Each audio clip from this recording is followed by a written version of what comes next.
Hello and welcome everyone to Gold Asset of the Day for the 10th of August 2022, presented by myself, Phil Carr, at the Gold and Silver Club. So as we enter into a new week here, we've seen gold prices break back out to $1,800 per ounce. We've also seen silver prices over this month so far up 9%, platinum prices they're up 7%, copper prices they are up 8%, breaking out to multi-month highs. We've taken the opportunity at the start of the week here to bank 250 points on copper and also over 1,000 points profit on gold on Tuesday with our clients at the Gold and Silver Club, as we had gold breaking out to that 1,800 level. As we discussed with you previously, all of our positions on gold, they're built down towards the 1,700s, which means when we're getting these breakouts back towards multi-month highs, we're essentially able to lock in here, bank on strength, exactly as we've talked you through previously. Be very nimble in these markets. Make sure when you get a windfall amount of profit that you are locking in those profits as the price breaks out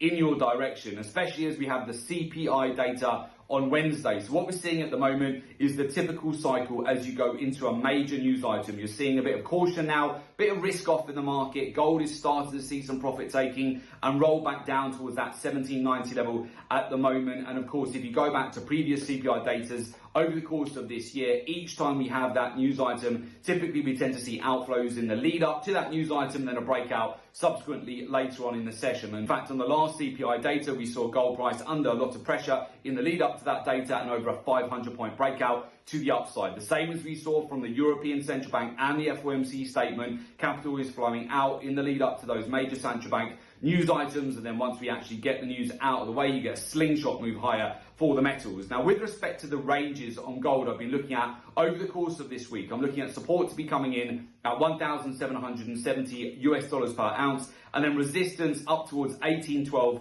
to 1815. Now, bear in mind, at the beginning of the week, we've already locked in over 1,000 points profit when the price touched just under $1,800 per ounce. So we banked over 1,000 points profit at $1,798 per ounce for 1,020 points profit with our clients at the Gold and Silver Club. But we still have 4 positions on gold. So we do want to capitalize on further upside if we do get a breaking close above that 1,800 level. Remember, we like to get into our trades very early. Many traders now, they're late to the move, they're late to the party here, they're getting their delayed confirmation. As a result, they're getting FOMO, so they're either completely missing out on the move because the price is too high, or they're using delayed confirmation to get into the move much higher, where they're liable to a lot of choppy price action and they can get trapped at the highs and then sudden pullbacks like we saw on non-farm payroll. 300-point move within just a couple of hours tends to liquidate a lot of retail traders in the market before you get another slingshot move higher back towards 1,800. Now, with respect to hedge funds and money managers, they have increased their net longs quite dramatically with gold over the last week. We've seen over a 9% increase in net longs with hedge funds in the last week as they're moving capital back into the precious metal. Last week, of course, we saw Nancy Pelosi visiting Taiwan. As a result, we did see the US dollar and gold. They got a bid at the start of the week, breaking back out towards 1-month highs. We've seen that narrative follow through towards the end of last week. Geopolitical risk, which essentially meant that we did see more of a bid for the safe havens. Of course, the non-farm payroll, as we talked you through previously, was an opportunity to bank profits ahead of that. Then you had a 300-point pullback, and now we've seen gold prices break back out towards 1,800. So again, my expectation over this week is more range-bound price action. I'm looking at the lower end of the range this week to be 1,770, but I am expecting a break above 1,800. So far, we've not broken above 1,800 with respect to spot price. We've tapped 1,800 and then pulled back. In fact, we've taken that opportunity, as I mentioned, to lock in further profits there on gold. Now, we also have exposure here on silver too, where I am looking for a breakout back towards $21 per ounce. We've been consolidating at the start of the week. We broke back above $20.50 per ounce. We've got positions which are under $19 per ounce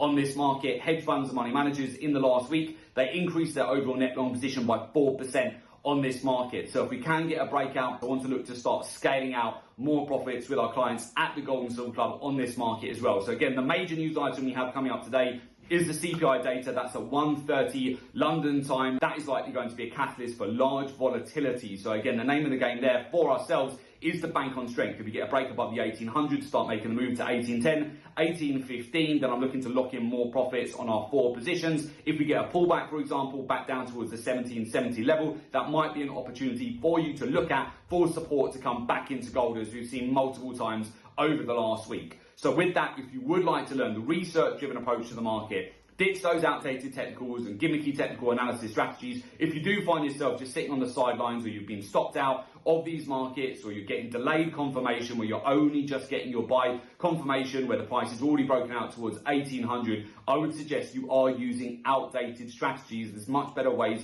to optimize the way that you are approaching the markets here. You want to be utilizing data, market intelligence, statistics. Alongside that, learn and understand the daily, the weekly, the monthly, the quarterly cycles for each commodity, the capital flows in the market, the key areas of liquidity, the intermarket correlations, the ratios, and of course, alongside that, learn and understand the macroeconomics, the fundamentals, the geopolitical risk that we see in the market day to day, and further compound that with how the hedge funds, money managers, banks, and institutions are positioned in the market. That will help you massively to get an edge. So with that, if you would like to join our community of successful traders, learn the research-driven approach to the market, and join our professional mentorship program, there is an opportunity for you to do so. Just make sure you click in the link below today's report in order to make an application to join our professional mentorship program.